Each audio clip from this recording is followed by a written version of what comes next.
hope you enjoyed your spring break. Welcome back to campus. I'm Erin. And I'm Anna. After being sworn in as Secretary of State in 2009, Hillary Clinton used a personal email on a private server to conduct all of her emailing. However, she did not activate her work account, which is monitored by the government. This is an issue because confidential information was contained in more than 62,000 emails that were sent and received between March of 2009 and February of 2013. Reports have said that she created this account to maintain complete control over her email account, saying that she thought it would be simpler to manage her one email account rather than two separate ones. She would receive at least a felony if charged, and it would take her out of the running for the presidency. In an attempt to strike out laws intended to ban certain drugs, the Irish government unintentionally created a legal loophole that allowed the possession of Class A drugs within a window of 2 days on Irish soil. However, buying and distributing drugs such as ecstasy and magic mushrooms still remained illegal. The Department of Health rushed to pass emergency legislation to bring the law into effect by Thursday at midnight. They also made heterosexual marriage illegal when trying to make homosexual marriage legal. An Irish setter named Jagger was poisoned during his involvement in a dog show in Birmingham and passed away when reaching home in Belgium. A post-mortem revealed that Jagger had eaten meat that was laced with two fast-acting poisons. However, he did not show any signs of illness until after the event. The setter earned second place at the dog show, and his owners declined to comment. The crime is still under investigation. In Washington, the GOP is determined to thwart President Obama's deal-making with Iran, causing the GOP to write a letter to Tehran. The goal of Republicans is to disrupt Obama's bid to freeze Iran's nuclear program, originally thought to benefit Iran by gradually lifting sanctions on its economy. The future of the deal remains up in the air. A campaign known as Women on 20s is competing for a woman to replace Andrew Jackson on the $20 bill. The campaign originally aimed to replace the $10 bill, but they decided to settle on Jackson's image instead due to his controversial role of forced removal of Native Americans. It remains unclear if it will come into effect, but the campaign believes it's time for a change. CEO of Apple, Tim Cook, announced key details about the upcoming Apple Watch. It will go on sale online and by reservation in Apple stores starting April 24th and will come in a variety of materials of steel, aluminum, and gold. Pre-order sales start on April 10th for those who want to buy one early. Despite Apple's constant denial of wanting to join the auto industry, there continues to be plenty of evidence contradicting them. They've continued to hire more engineers experienced with electric car battery systems, as well as included the involvement of a Mercedes-Benz executive. As Apple's activity remains in the shadows, it's likely that they are aiming towards the production of electrical-powered vehicles. A team of University of Central Florida students and graduates have made an electronic arm for a 6-year-old using a 3-dimensional printer on campus. That college team operates a nonprofit called Limitless Solutions and was started by engineering doctoral student Albert Monero. It is the only group in the 3D Volunteer Network making electronic arms with muscle sensors that move and will help develop limb support for many others. You may notice a long stick being used to take selfie photos from a smartphone. These new sticks are simply called selfie sticks. They're becoming increasingly popular, especially amongst tourists. There are, however, numerous museums around the country that don't allow them.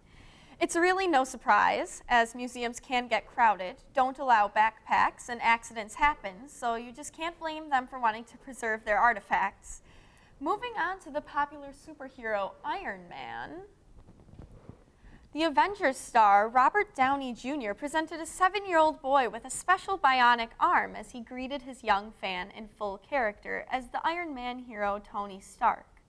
Downey partnered with Limitless Solutions, a volunteer engineering organization that produces 3D printed arms as gifts at no cost to families. The arms are certainly spreading smiles for other children. It may not provide the answer to life, but the world's largest particle accelerator machine, Large Hadron Collider, starts up again this month. Physicists are now on the trail for dark matter.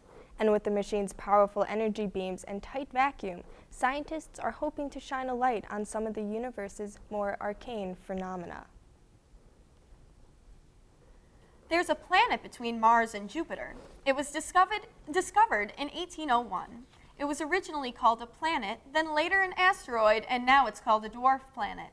Its name is Ceres, and you'll likely be hearing a lot more about it in the coming weeks. The World Health Organization has recently announced that over 1 billion teens and young adults run the risk of losing their hearing. The organization conducted an experiment and found 50% of those studied listen to unsafe sound levels on audio devices and are exposed to damaging levels of music and noise. They are sending out warnings and recommendations to increase their hearing protection. Deadline reports that Sony Pictures is also planning an all-male Ghostbusters starring Channing Tatum and directed by brothers Joe and Anthony Russo. The film is built on the premise of an all-female Ghostbusters, is scheduled to be filmed this summer. It is expected to star Melissa McCarthy, Kristen Wiig, Leslie Jones, and Kate McKinnon.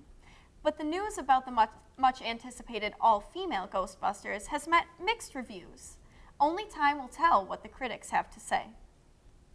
It looks like Disney's Hollywood Studios will get a new name. Interestingly, a 6-year-old child at the Walt Disney Company's annual shareholder meeting asked a question about whether the studios might change its name.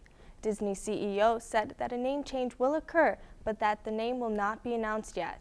Disney has also closed several parts of the park for the summer. Many children and even adults are anticipating the new Frozen sequel. Disney officials have released information that a second part to the movie will come to theaters soon. A release date has not been officially announced yet. Short samples of the new feature songs can be found online. Beauty has found her beast. The new live-action Beauty and the Beast, which will cast Emma Watson as Belle, will also star Downton Abbey's Dan Stevens as the Beast. The film is to be directed by Bill Condon. Gaston has also been named. He will be played by Luke Evans. No release date for Beauty and the Beast has been announced, and filming has yet to begin. Earlier this month, Tom Hanks helped a group of Girl Scouts sell their cookies in Los Altos, California. Hanks bought 4 boxes of cookies from the 3 girls, and he donated an extra $20, posed for a photo, and even tried to help the girls sell cookies to passerby. According to the Los Altos town crier, when people walking by asked him for photos, he said they'd have to buy cookies first. His act has been kindly appreciated by several people. St. Patrick's Day is tomorrow, and all across the country, celebrations are starting to kick up. This one, however, is one of the most famous and the most visible in the country.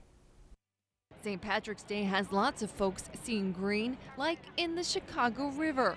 People gathered Saturday to watch the annual tradition ahead of the city's St. Patrick's Day parade. For Take a Look at This, I'm Sunlin Serfati.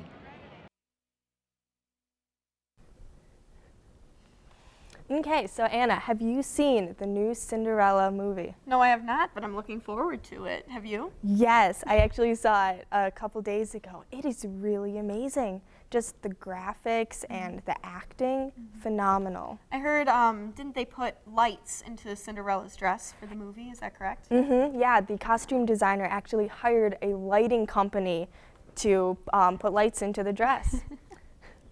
Okay, well, that's all the time we have tonight. Thank you so much for joining us on Newsflash. I'm Erin Newhengen. And I'm Anna Otto. Good night, Marquette.